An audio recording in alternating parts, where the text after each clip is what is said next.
आजच्या या रत्नागिरी तालुका कुणबी विकास सहकारी पतपेढीच्या कोतवडे शाखेच्या शुभारंभ प्रसंगी जी आज या ठिकाणी सभा चालू आहे, त्या सभेसाठी आजच्या कार्यक्रमाचे अध्यक्ष, पतपेढीचे विद्यमान अध्यक्ष सन्माननीय संदीपजी गावडे साहेब, कुणबी कर्मचारी सेवा संघाचे अध्यक्ष सन्माननीय संतोषजी रावणंग साहेब, बहुजन विकास आघाडीचे अध्यक्ष सन्माननीय सुरेशजी भाईजे साहेब, आमचे सन्माननीय संचालक चंद्रकांतजी पाष्टे साहेब, केशवजी भातडे, विप्रता गोताड मॅडम, त्याचबरोबर ज्यांच्या माध्यमातून ही पतसंस्था या ठिकाणी आली ते आमचे ज्येष्ठ सहकारी सन्माननीय हरिशेठ धावडे साहेब, त्याचबरोबर तज्ज्ञ संचालक दीपकजी घवाळी, आम्हाला सातत्यानं मार्गदर्शन करणाऱ्या साक्षीताई रावणंग मॅडम, त्याचबरोबर ज्यांचा सन्मान आपण या ठिकाणी आयोजित केला आहे ते आमचे आदरणीय सन्माननीय तानाजी कोळे साहेब, ज्यांचे विचार तुम्ही ऐकणार आहात या ठिकाणी ते रोशनजी पाटील साहेब, परिसरातील सर्वच मान्यवर मंडळी, ज्ञात अज्ञात सर्व मान्यवर मंडळी आणि बहुसंख्येने समोर उपस्थित असलेला या कोतवडे परिसरातला संमिश्र असा समाज बांधव, सगळ्यांना नमस्कार। बरं, 12:15 झाली आहेत। आपण 1:30 वाजता या कार्यक्रमाचा समारोप करणार आहे, पण पुढच्या 1.5 तासात तुमच्या मेंदूला चालना देण्याचं काम या ठिकाणी होणार आहे। त्यामुळे कृपया करून जे मोबाईलमध्ये आहेत त्यांनी एकतर आपले मोबाईल बंद करा किंवा जर ते सायलेंट ठेवता आले तर तसा एक प्रयत्न करा। महत्त्वाचा मुद्दा बारगोडे साहेबांनी या ठिकाणी प्रास्ताविक मांडलं। प्रास्ताविक मांडताना त्यांनी या कोतवडे पंचक्रोशीचा इतिहास आपल्या समोर सांगितला, पण तो इतिहास सांगताना त्याच्या मागचा हेतू काय, ही पतसंस्था या ठिकाणी का आणली गेली, याच्या मागे मेहनत काय आहे, भविष्य काय आहे, या सर्वावर भाष्य करणं गरजेचं होतं आणि म्हणून प्रास्ताविकपर काही गोष्टी तुमच्या समोर मांडाव्याशा वाटतात। विशेषतः या ठिकाणी या कोतवडा शाखेचा शुभारंभ होतोय, व्यक्तिशः मला मनस्वी आनंद यासाठी होतोय की गेले 2 महिन्याचा प्रवास माझा या कोतवडी पंचक्रोशीत झालाय। रोजचे रात्रीचे 12 वाजायचे साधारणतः, त्यानिमित्तानं मला कोतवडे पंचक्रोशी समजली, म्हणजे वेतोशीपासून प्रवास सुरू झाला तो अगदी नेवरे ढोकंबळे अगदी प्रत्येक वाडी वस्तीवर जाण्याचा योग आला।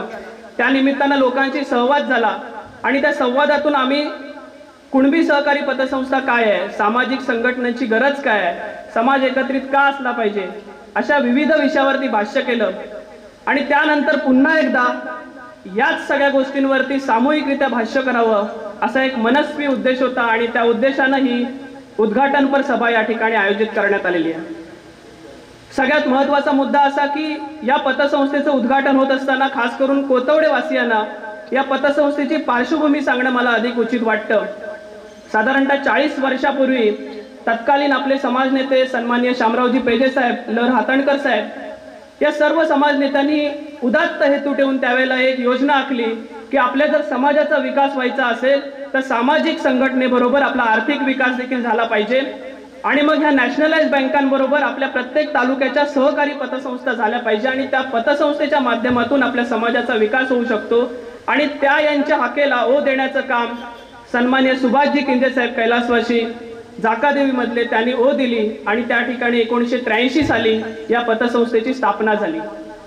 सुरुवातीच्या काळात आपल्याकडील बहुसंख्य हा चाकरमानी वर्ग हा मुंबईमध्ये कामानिमित्त राहत होता आणि म्हणून याची सुरुवात मालाड या ठिकाणी झाली।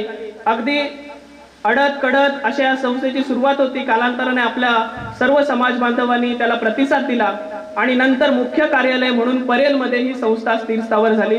आज 41व्या वर्षात ही संस्था पदार्पण करते। त्यानंतरच्या काळात जे या संचालक बोर्डवरती आली त्यांनी ही संस्था वाढवण्यासाठी सातत्याने प्रयत्न केला।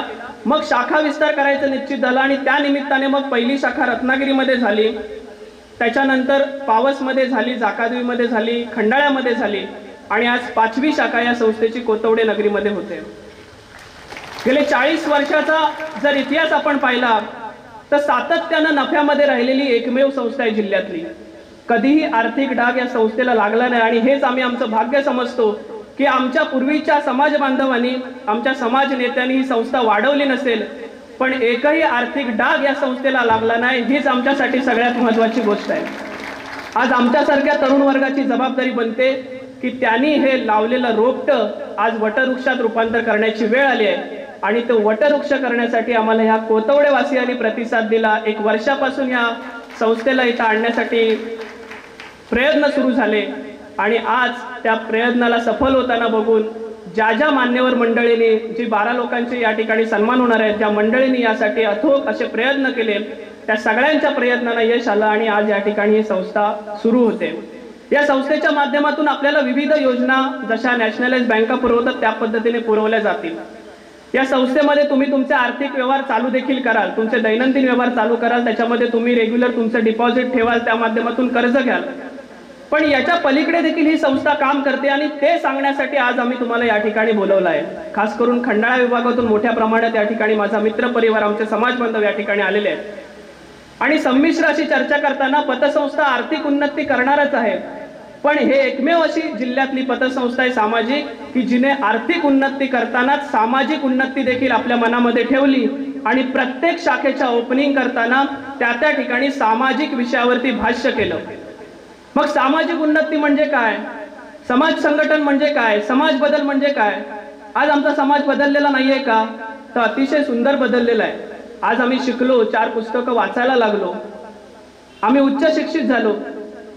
पण एक दुर्दैवी गोष्ट या ठिकाणी सांगावीशी वाटते की ज्या वेळेला, हे विधान मी जाणीवपूर्वक करतोय आणि सातत्यानं करतो, की ज्या वेळेला आमचा समाज अशिक्षित होता त्यावेळेला आम्ही संघटित होतो, पण आम्ही शिकलो, आम्ही 4 पुस्तकं वाचायला लागलो, आमच्या हातात 4 व्हीलर आली, आमच्याकडे 4 पैसे आले आणि आम्ही असंघटित झालो. आता याला जबाबदार कोण आहे? तर जबाबदार याला आपणच आहोत. कोणत्याही राजकीय पक्षाला दोष देण्यापेक्षा आम्ही असंघटित का राहिलो याची कारणं शोधली पाहिजे, त्याची कारण मीमांसा केली पाहिजे आणि त्याच्या शेवटाकडे जर गेलो तर त्याचं उत्तर सापडतं की आपल्यातलेच कुणबी समाजातले किंवा बहुजन वर्गातले प्रस्थापित नेते, की ज्यांची रोजीरोटी या राजकीय पक्षांवरती चालते आणि ह्याच प्रस्थापित नेत्यांनी हा समाज दुभागला. पतसंस्थेचं ओपनिंग होते आणि हे भाष्य करणं का गरजेचं आहे? तर पैसे आमच्याकडे येतील, आमची आर्थिक उन्नती होईल, पण आमची मस्तकं जर सुधारली नाहीत तर आमचा आयुष्यात विकास होणार नाही आणि म्हणून या सामाजिक गोष्टीवर भाष्य करणं गरजेचं आहे. आणि मग या प्रस्थापित नेत्यांनी आम्हाला, आमच्याच प्रस्थापित नेत्यांनी, दुसऱ्यांना दोष देण्याची गरजच नाही, आमच्याच नेत्यांनी आम्हाला विभागलं आणि आज अशी आमची परिस्थिती झाली की बाप मेल्याचं आम्हाला दुःख नाहीये, पण आमचा नेता जगला पाहिजे ही वस्तुस्थिती आज आमच्या समाजामध्ये पाहायला मिळते आणि म्हणून आमचा समाज मागे राहिला. हे विधान मी या ठिकाणी गांभीर्यानं करतोय. महत्वाचा मुद्दा की मग हे प्रस्थापित कोण आहेत? तर उच्चवर्णीय आहेत का? तर उच्चवर्णीय निश्चितच आहेत, वेगवेगळ्या पक्षातले उच्चवर्णीय निश्चितच आहेत.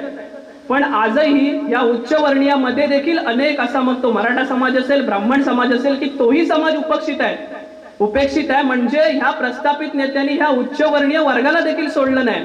आम्ही असं म्हणतो की आमचा कुणबी समाज असेल, भंडारी समाज असेल मागे राहिला, तर याच्या पलीकडे जाऊन जर तुम्ही आज अख्ख्या राज्याचा जर अभ्यास केलात तर राज्यामध्ये सगळ्यात जास्त उपेक्षित आमच्यापेक्षा हा उच्चवर्णीय समाज आहे. मग याच्यावर मार्ग काय? आजपर्यंतचा जर इतिहास 75 वर्षाचा बघितला तर 75 वर्षामध्ये आम्हाला कुठली आश्वासनं दिली गेली की तुमच्याकडे रस्ता होईल, तुमच्याकडे पाकाडी होईल, तुमच्याकडे पाणी येईल, पण आमच्या व्यक्तिगत विकासावरती एकही प्रस्थापित नेता बोलला नाही, आमच्या शिक्षणावरती एकही प्रस्थापित नेता बोलला नाही किंवा आमच्या रोजगारावरती देखील एकही प्रस्थापित नेता बोलला नाही. आणि ती खंत मनात ठेवून आम्ही प्रत्येक वाडी वस्तीवर फिरायला सुरुवात केली, पतसंस्था लोकांना समजावून सांगितली आणि पतसंस्थेबरोबर सामाजिक संघटन देखील समजावून सांगितलं. मग हा कोणत्या राजकीय पक्षाला विरोध आहे का? तर निश्चितपणानं राजकीय पक्षाला विरोध नाहीये, पण जी व्यवस्था आज चालवणारी लोक आहेत त्यांना हा विरोध आहे. आणि त्या माध्यमातून जर आपण संघटन झालं तर निश्चितपणानं आपला विकास लांब नाहीये. त्याच्या पलीकडे जाऊन जर एक उदाहरण तुम्हाला सांगायचं झालं तर जंगलामध्ये वाघ असतो. हा वाघ नेहमी सगळ्या प्राण्यांना असं म्हणतो, आम्ही शाळेमध्ये मुलांना शिकवतो की मी जंगलचा राजा आहे आणि सगळे प्राणी देखील त्याला राजा म्हणतात. पण हा जंगलचा राजा रोज त्याच सगळ्या प्राण्यांची एकेकाची कत्तल करून शिकार करतो आणि त्यांची लक्तरं वेशीवर ताणतो. तीच परिस्थिती आज आमच्या व्यवस्थेमध्ये आहे. आम्ही ज्यांना आमचे राजे म्हणतो तेच राजे आज वेगवेगळ्या माध्यमातून आमची लक्तरं तोडतायत, पण ही गोष्ट आमच्या लक्षात येत नाहीये आणि त्यासाठी हा समाज मेळावा गरजेचा आहे. त्या माध्यमातून जनजागृती करण्याची गरज आहे. येणाऱ्या काळात यावेळेला ज्या पद्धतीने मी या ठिकाणी तुमच्यासमोर भाष्य करतोय, त्रास कमी होत नाही. आज माझं वय 29 आहे. जर विचारपीठावर बघितलं तर सगळ्यात तरुण, सगळ्यात लहान मी असेल, पण जर अनुभव बघितला तर माझ्या 5वीलाच संघर्ष पुजलेला आहे. आज माझ्या घरात माझी आई आहे, भाऊ आहे, याच्या पलीकडे आमचं कुटुंब नाही. वडील अपघाती निधन झालं तेही या राजकारणामुळेच, म्हणजे माझा गंभीर आरोप आहे, त्याचा शोध काही दिवसांनी लागेल. पण ह्या सगळी पार्श्वभूमी सांगण्याची गरज काय? जेव्हा एखादा तरुण उभा राहतो, एखादी तरुणी उभी राहते, तेव्हा त्याला व्यक्तिगत टार्गेट केलं जातं आणि संपवण्याचा प्रयत्न केला जातो. पण या ठिकाणी मी जाहीरपणे कोथवडे नगरीमध्ये सांगतो की ज्या वेळेला माझ्या केसाला धक्का लागेल तेव्हा जे केसाला धक्का लावतील त्यांच्या बाबतीत काय होईल हे मला वेगळं सांगायची गरज नाही, कारण विचाराने आम्ही हजारो लोक तयार केली आणि येणाऱ्या काळात मला हे जाहीरपणानं सांगावं लागतं की अशी हिंमत कोणी करणार नाही. फार फार तर काय होईल, माझ्या जीवाचं बरं वाईट होईल. आजही मी जेव्हा घरातून बाहेर पडतो त्यावेळेला घरामध्ये आईला सांगून पडतो, ते जरांगे पाटीलचं एक वाक्य आहे की आलो तर तुझा नाही तर समाजाचा. हे बोलायची वेळ का आली? याचं कारण असं आहे की समोर जेव्हा वाडी वस्त्यावर फिरायची वेळ आली आणि आमचा समाज आम्ही जेव्हा बघतो, आमचा तरुण वर्ग जेव्हा आम्ही बघतो, तेव्हा हा आमचा तरुण वर्ग एकतर क्रिकेटच्या ग्राउंडवर तरी बघायला मिळतो, नाहीतर राजकीय पक्षांच्या झेंड्याला बांधलेला बघायला मिळतो, पण आईबाबाच्या पाया कधी पडताना बघायला मिळत नाही. ही परिस्थिती आपल्याला बदलायला लागेल. आम्ही नेत्याच्या 10 वेळेला पाया पडतो, पण आमच्या आईबापाला आम्ही एका कोपऱ्यात टाकतो. ही परिस्थिती आपल्याला बदलायला लागेल. एका दिवसात हे होणार नाहीये. आज समोर मी म्हणत नाही हजारोच्या संख्येने आम्हाला उपस्थित वर्ग पाहिजे, पण आज जे काही 200-500 लोक समोर आहेत त्यांनी एका आपल्या मेंदूला एकदा विचारा की आपण जे जगतोय ते योग्य आहे का? अरे शेळ्या मेंढ्यासारखे सगळेच जगतात, रस्त्यावर भिकारी पण जगतो, पण जगायचं असेल तर वाघासारखं जगा. मनाशी ज्या दिवशी तुम्ही ठराल की मला स्वाभिमानानं जगायचंय, त्या दिवशी निश्चितपणानं तुम्ही यशाच्या शिखरावरती असाल. आज खंडाळा विभागामध्ये आम्ही ती वात पेटवली, आज त्या वातीचं रूपांतर आगीमध्ये होत आहे आणि ही आग या प्रस्थापित नेत्यांना भविष्यात जाळल्याशिवाय राहणार नाही. पतसंस्थेचा विकास निश्चितपणानं होईल. माझा हा व्हिडिओ अनेक जण रेकॉर्ड करतायत. माझा कोणत्याही राजकीय पक्षाच्या नेत्याला विरोध नाहीये, तर जी व्यवस्था चालवतात त्या प्रस्थापित नेत्यांना विरोध आहे. मग तो आमच्या कुणबी समाजातल्या नेत्याला देखील विरोध आहे. त्यामुळे माझी भूमिका सगळ्यांनी समजून घ्या. या ठिकाणी याच्यानंतर अनेक मान्यवर बोलणार आहेत, आम्ही तुमचा फार वेळ घेणार नाही आहोत, पण जे काही बोलतील ते तुम्हाला ऐकण्यासारखं असेल, तुमच्या व्यक्तिगत आयुष्यात बदल आणणार असेल. तुम्ही या ठिकाणी मला शांतपणाने ऐकलात त्याबद्दल मनापासून धन्यवाद देतो आणि इथेच थांबतो. येणाऱ्या काळामध्ये आव्हान करेल, या कोथवडे नगरीमध्ये ही पतसंस्था आली आहे, तुम्ही जास्तीत जास्त संख्येनं त्या संस्थेचे सभासद व्हा, त्याची आर्थिक उन्नती करण्यासाठी प्रयत्न करा. संस्थेची आर्थिक उन्नती होईल त्यावेळेला तुमची देखील व्यक्तिगत आर्थिक उन्नती होईल. हा जो महिला वर्ग आमचा अशिक्षित या ठिकाणी बसलेला आहे त्यांना देखील विनंती करेल की तुम्ही आमच्या शाखेमध्ये कधी अवश्य भेट द्या. त्या ठिकाणी तुम्हाला निश्चितपणानं सन्मानपूर्वक वागणूक मिळेल. तुम्ही शांतपणे मला एवढा वेळ ऐकला त्याबद्दल सगळ्यांनाच मनापासून धन्यवाद देतो आणि इथेच थांबतो. जय हिंद, जय महाराष्ट्र, जय गुरुजी.